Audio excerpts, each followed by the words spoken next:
Hello, hello, hello. It's Monday night, so you know what that means. We are back for another episode of EU and Me, the Arbury Road podcast. I'm joined as ever by Paco. Paco, you look very sharp today. Thank you so much. Hello, everyone. Yeah, I'm wearing a pink. Just wearing in pink because to celebrate the 10 years of the Istanbul Convention. So That's just what we need to end gender inequality, Paco. Pink clothes. exactly. It's So, symbolic. all right, let's start there. Well, sorry, you're okay. Everything's good. Life is Yeah, it's smiling good. in you. Like this is actually the first day in Valencia where there is no. Well, the lockdown has been moved to midnight, so life is starting back slowly Yeah. to be more normal. So we hope that the case go down and then we keep going towards a new normality. At least it was a really hard period for everyone. Yeah, let's see. We can travel now too, which is always good. Yeah. All right, let's jump right in and start with Istanbul then. So today or tomorrow, I think it's tomorrow, marks 10 years since the Istanbul Convention on the Prevention of Violence Against Women was open to be signed. Paco, it's been 10 years. Things were looking good, and then we had a pandemic. How is the Istanbul Convention? What role does it play in society these days? Has it been a success? Has it been a failure? Has it been anything? What do you think? Yeah. So I'll start as usually, being an historian from the historical background a little bit, just to give us a little bit something to discuss. Um, what was created, as you were saying, yeah, is tomorrow, the 10th anniversary on the 11th of May 2011. But actually had been discussed from the 1990s already. So it's from the 1990s that the Council of Europe started to discuss the necessity to do something for violence, gender-based violence. So first of all, it's the first binding international instrument to fight gender violence. So that already makes you understand how important it is as an initiative. There were some treaties before, but they were not binding. They were just international treaties. This has been the first international binding treaty to fight violence against women.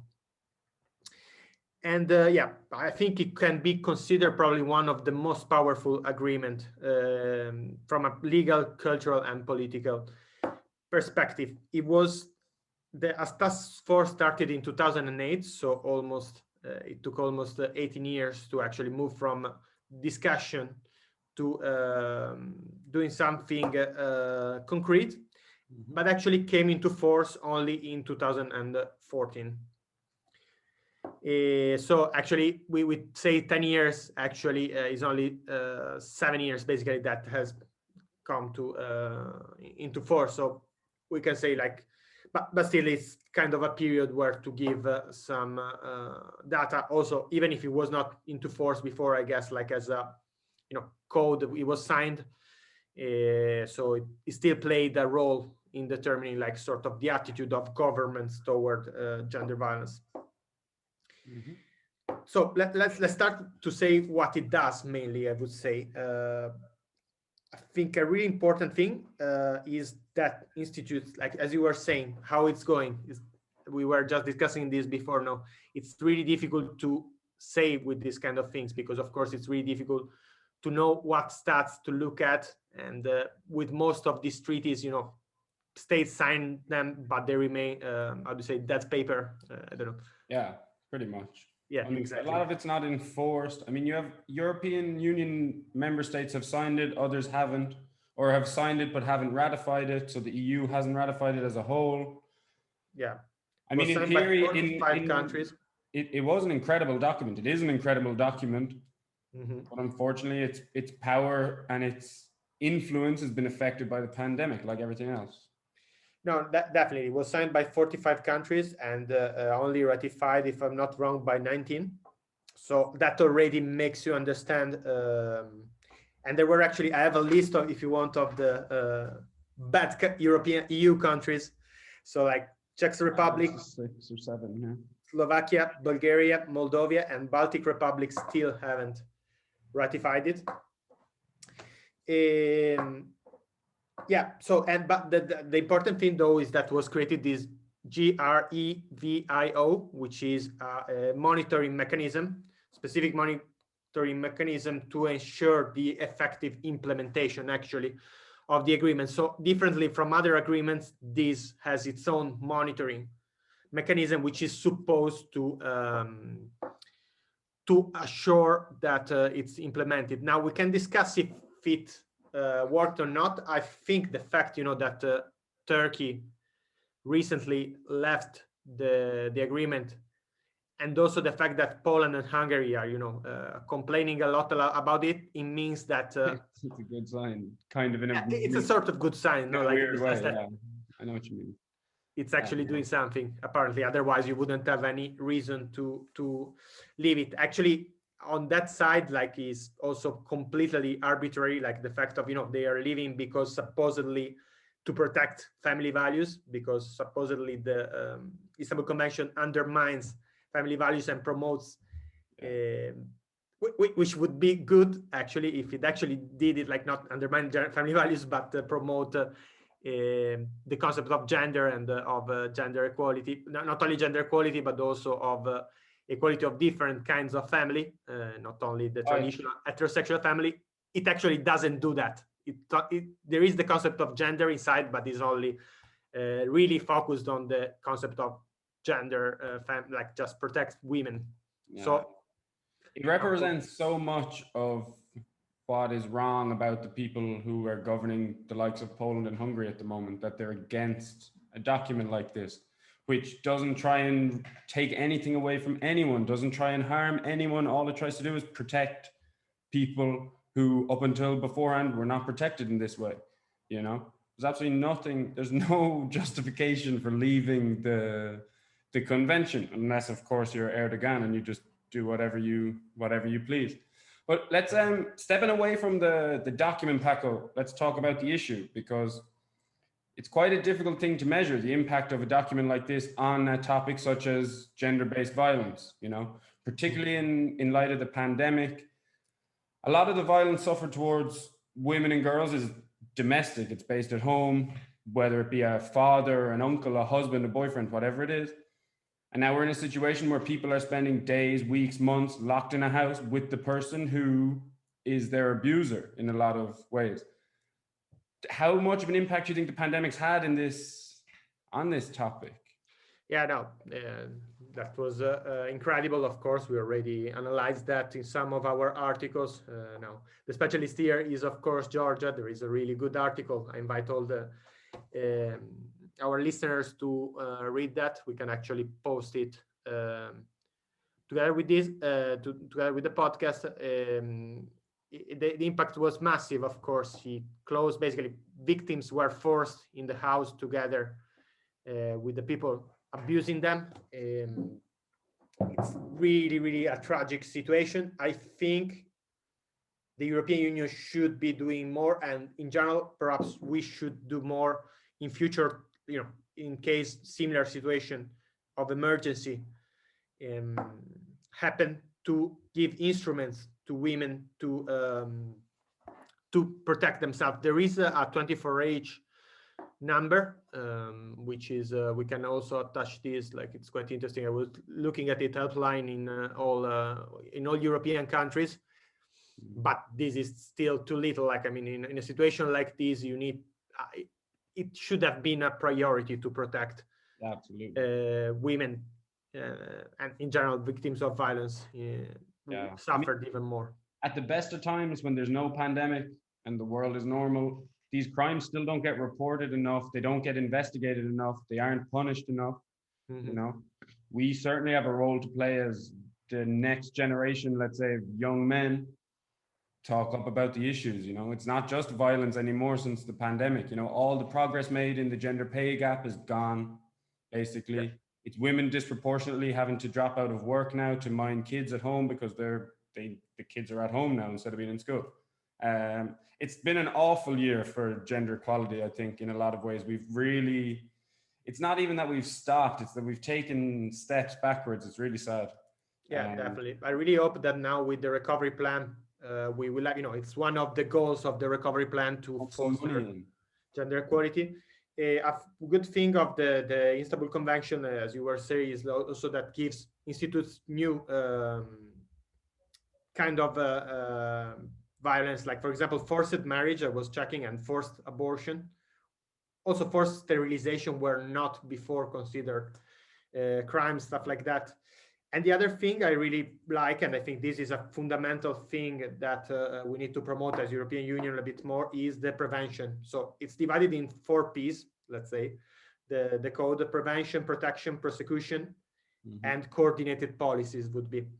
The others are kind of obvious. The prevention part, I think it's really good. So the education and raising public awareness, I think, is still one of the most important things. So I think economic help from one side, and from the other side, as you were saying, public awareness starting from the school, really starting from elementary school, basically educating children to discuss about this, educating children to know that there is a gender gap, that there is a tremendous problem that we need to fight all together, basically. We've all got a role to play, you know. Yeah. Everyone can do something to help remedy these inequalities, these injustices in our society. Definitely. Okay, let's move on from that. So we'll quickly mention Scotland, because there were elections in Scotland last week, and the SNP, the Scottish Nationalist Party, did not get the absolute majority they were hoping for. They were 1 seat short. So they had, I think it was 64 seats, and they needed 65 for the absolute majority.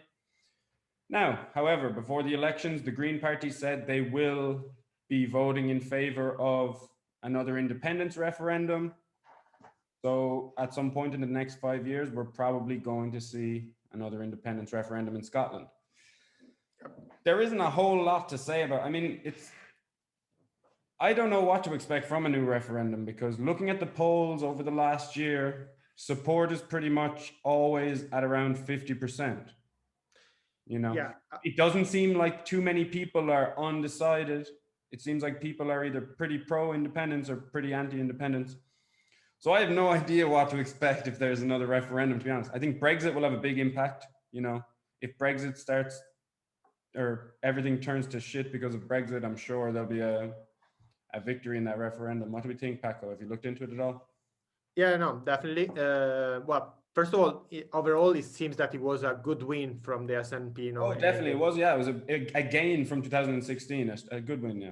So politically, this represents a sort of signal that, in any case, there is a raising demand for a referendum. I think it's correct to make it. You know, especially a country who just left a union. I know there was a referendum before, but it was before. This is 2014. Yeah, I think it was. Yeah. It is changing the deal, like it's deal changing, because before many people voted to remain in the UK because they were afraid of leaving the European Union.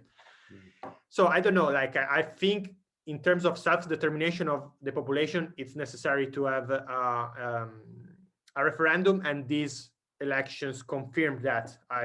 Personally, I love Scotland. And I really like Nicola Sturgeon as well. I mean, I find they're cool. They are progressive, you know, pro-European, way better than Boris Johnson, let's say. So personally, anyone would look good beside Boris Johnson, Patrick. That's a good point. So personally, I would love to have them back in the EU, of course, but of course that is a question to ask to the Scottish population. In my perspective, I think it's important to give them the opportunity to vote, as you know, we would support the same in Catalonia, different question. But in any case, at least to open a dialogue, it's really important with this kind of independentist movements. Yeah, and especially as you said, I mean, things have changed so much in the difference from 2014, 2016, when the whole Brexit conversation started, and then this year when Brexit kicks in. Great Britain is a very different place, or the United Kingdom is a very different place to how it was before. So I think it's only fair Scottish people get to decide for themselves what they want to be involved in and not. Yeah. All right, Paco, you want to tell me something about France? Protests. We love a good protest. Yeah. It's actually always controversial, talking about protest during a pandemic, because of course we know that if you need to protest, you need to protest. Yeah, Pandemic exactly. or no pandemic. Yeah, exactly. But it's also funny how some are allowed and some are not. It's always a bit controversial, at least. For example, for the 8th of March, like there were not protests, but like protests as well. Always in connection with the Istanbul Convention for the 8th of March, there were not allowed basically many protests around Europe. But in any case, so talking about France, well, we mentioned a few podcasts ago, I don't remember how many, but the fact that had been fined symbolically. Oh, €1. €1, yeah, really bad, but still better than nothing, we would say, to not having respected basically the agreements on climate. They didn't reach the results they were supposed to reach, and so there was, as a consequence, there was a big protest. I think the biggest, probably at least in the country since the beginning of the pandemic, was organized on this Sunday 9th of March, and more than 115,000 people around the country protested. 55,000 only in Paris. Now, the protest was also organized by the Confédération Générale du Travail, so the main trade union in France, which is really powerful, and with the participation of Greenpeace, of the university trade unions. So it was a really big and more than 600 association mobilized. So it was kind of widespread, especially in the world, of course, of the progressives. Mm-hmm. I think one really cool thing they proposed, I don't think Macron is going to accept that. There are some agreements that are being discussed in France exactly in this period. They proposed to add climate protection to the constitution. So to sort of embed climate protection in the constitution and make it an essential line of action for every government. I think that is actually really cool, and it should actually probably move to something similar at the European level. Thinking about the constitution of Europe, which is still, we don't have a proper constitution. Would be interesting to have something like that as an idea. Like, climate change is such an important topic that should really become a universal line of action, and sort of also of a universal right to see guaranteed protection. Who's going to suggest this idea to our North American friends that they add it to their constitution? What do you think? Yeah, that is going to be difficult. Although with Biden now, hopefully a bit more, we should be a little. 200 Bidens won't get them to put the word environment in that constitution, I'm sure. Yeah, no, definitely. Another interesting thing I saw in France this morning. Oh, obviously, environmental protection in the constitution seems like a really good idea to me. I have no idea. Is anyone else doing this at the moment, Paco? Or is this the first? Is this like France leading the way in protests as usual? These I have no ideas, honestly. Like, it wasn't reported. I guess probably somewhere in Scandinavia could be that there are some proposals. I had read something about this, but we should check. Yeah. Saw another interesting story from France today, briefly. Now, I don't want to get bogged down in this because I think it's kind of silly, but there was an open letter written by former military leaders, military generals, and higher ups in the army who are in the process of retiring, or they'll retire soon, saying that there's going to be a civil war in France soon. They've got 130,000 signatures as a response to the increased sympathizing towards Islam in France. I don't know. It sounded a bit far-fetched, but 130,000 signatures. Okay, it's not an incredible number, but it's not a joke either. And if important people with access to, trouble-causing equipment and easily influenced people are saying these kind of things, we should probably keep an eye on that story as it develops, because throwing those kind of words around is not funny if it's a joke, you know what I mean? Yeah, and especially after, what we saw at Capitol Hill in the US, we see that we are in a historical period where actually, democracy is way more fragile than before, especially in a country like France that, is not the case. It was assaulted by basically the ISIS. It identified France as the weak country in Europe, basically because of all the tension that is in its social tissue from this point of view, like in terms of immigration. It's a disaster. Well, we also mentioned cases of Black people being basically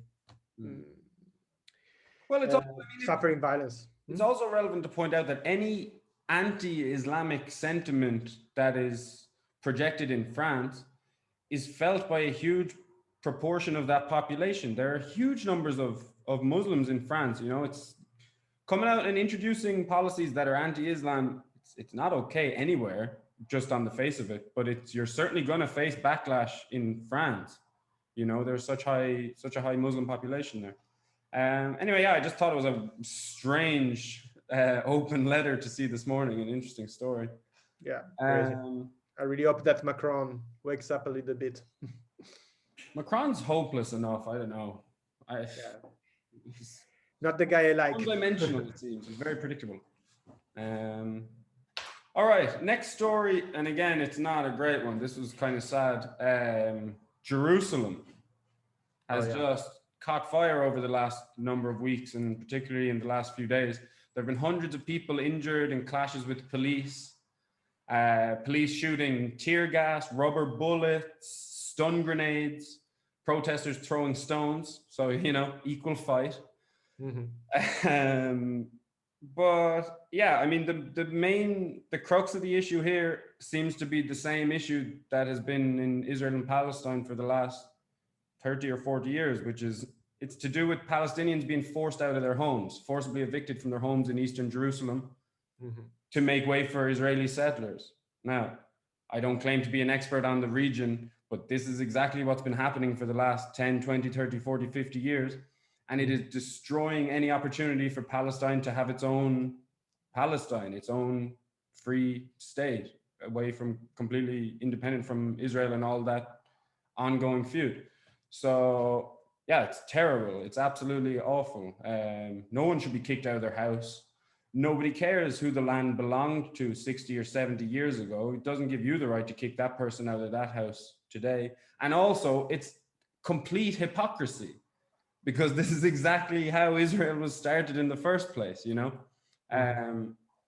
It's just sad. That area of the world, I just feel so bad for so many people living there. They don't get to grow up free from conflict. It's seemingly never ending. And a lot of people are born hating their neighbors because that's the way it is, you know? It's very sad, a lot of it. Yeah, definitely. No, that's terrible situation. Of course, it seems like, as you say, it's never-ending problem. I would say after Arafat, with the problem with the period with Arafat and Clinton was probably the only period where we had a sort of hope for a stable peace. Now it's basically the peace is Israeli taking control of the land and enforcing an armed control. I'm really. It's not even just Israel, of course. Like it's not even just Israel. It's like New Age colonialism. You know, it's just taking land and making it your own. Because let's not forget who backs Israel. You know, Israel don't support themselves. They've got some big boys in the playground helping them out. You know. Yeah, no, definitely. Of course, there is the economic interest behind Israel, and mainly, of course, the US are. Incredible. There is one thing about this that I was really surprised when I was in the UK, you know, where you are not allowed to criticize the state of Israel because it considers anti-Semitism. Now, of course, anti-Semitism is a really, really serious problem. I'm asking you a little bit as well, because being more closer to perhaps Northern Europe, you can understand this a bit more. Close one. I thought you were going to suggest I was from the UK there for a second, Paco. No, of course, I would never say that about Ireland. No, but you know what I mean. Like in the sense of course, anti-Semitism is a big problem, but we have seen all this giant discussion also with Corbyn. No, now I don't. In the merit of Corbyn is different, but like in general, I sometimes feel, you know, it becomes a bit of a problem where you cannot criticize. So you can criticize the government of Israel, but not Israel as a country. Because of course, basically right now, I agree with you, right now doesn't make sense, but still, it's a country that was created taking some lands away from other people. So I'm just saying, like, there is really little discussion internationally about this. It seems that there is less and less now, and combined with what we were discussing before, like this sort of mounting anti-Islamic feelings that is widespread in the Western world, is something that is really concerning, in my opinion. And I think we should discuss a little bit more about this. And I don't know. It seems that it's not really a priority for the international community at the moment. It's exactly what you've said. And to break down what you've said, Paco, at least what I've understood is it highlights the complete hypocrisy of the whole situation, Yeah. You can't say anything about Israel because Britain and the US will be angry at you. But say whatever you want about Islam as a whole, even though really what you're criticizing is one specific action or one specific subgroup who fall under that religious heading. I think you're absolutely right. Criticizing Israel does not make you anti-Semitic. Criticizing jihad does not make you anti-Islam. Talking about these topics is okay.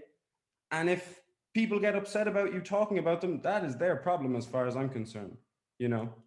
Don't be anti-Semitic, don't be anti-Islamic.